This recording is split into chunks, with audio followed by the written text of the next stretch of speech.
Hey, Crows. So today I want to talk about strategy. And I happen to really love strategy. But before we do that, let's check my stats and feed the crows.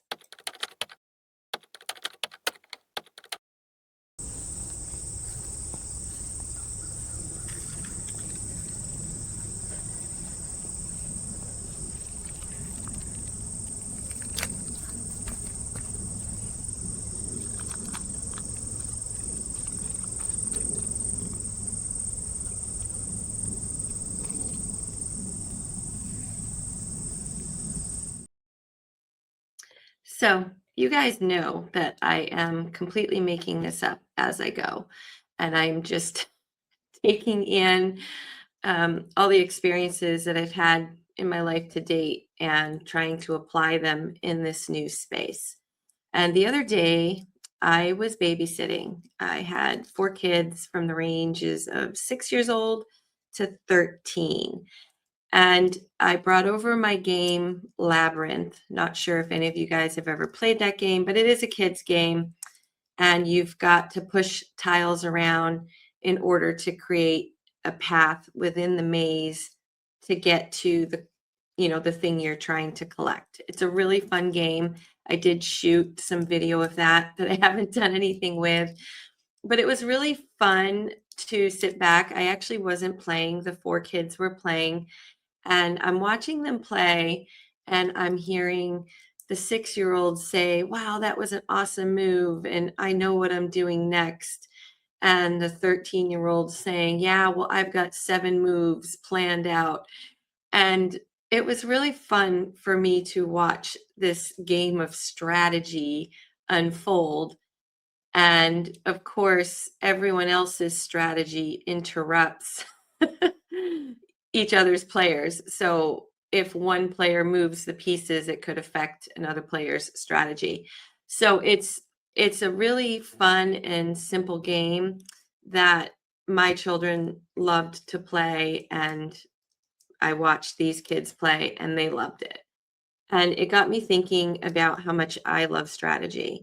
And it also got me thinking about how games are a really good way to learn, whether it's learning to read, learning to invest, like there's games for everything. And I think it's because it helps our brains separate like emotions or fears or things that we really shouldn't be worried about versus the things we should be willing to test and try to get an outcome.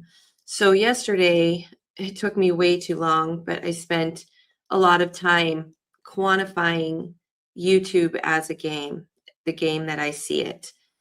And I was working with Claude and figuring out what the rules that I see exist versus, the rules that I think I've either been playing by or that I feel like I'm being told to play by, and how there's a stark contrast.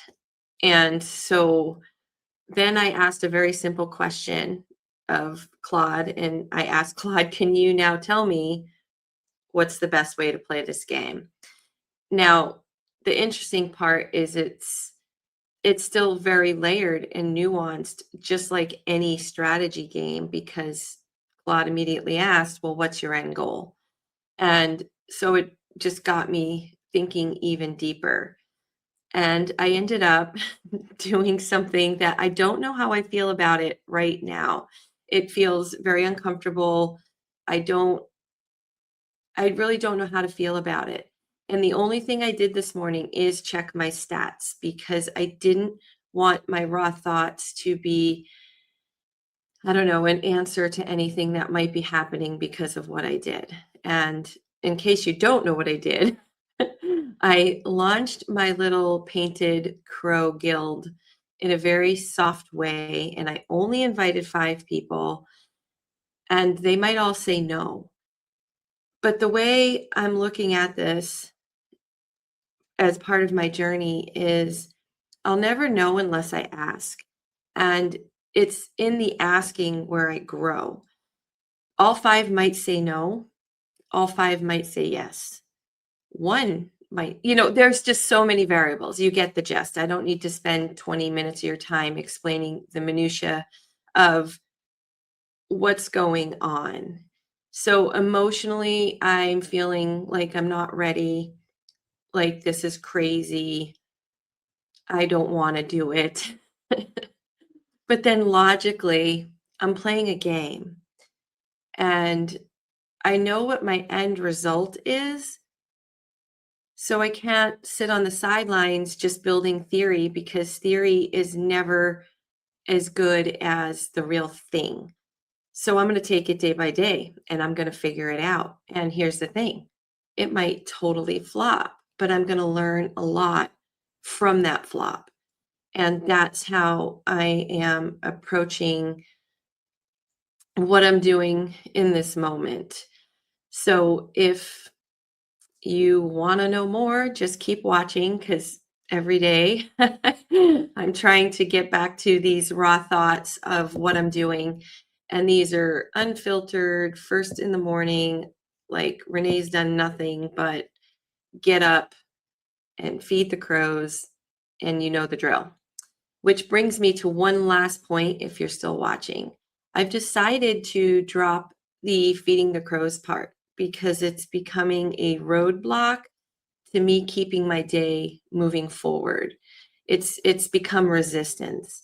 And because it's resistance, I just need to remove it. So I'm only going to check the stats and I'll probably deal with my crows in just a crow video off on the side for anyone who wants to see um, the minutia of me feeding the crows because the crows are not behaving, which is 100% my fault because I got us out of our system and now it's becoming a struggle and the struggle is getting in the way of my thoughts. So I can't have that. So I'm removing it. And now you know why. So until tomorrow, guys, follow the story and find your people. Bye.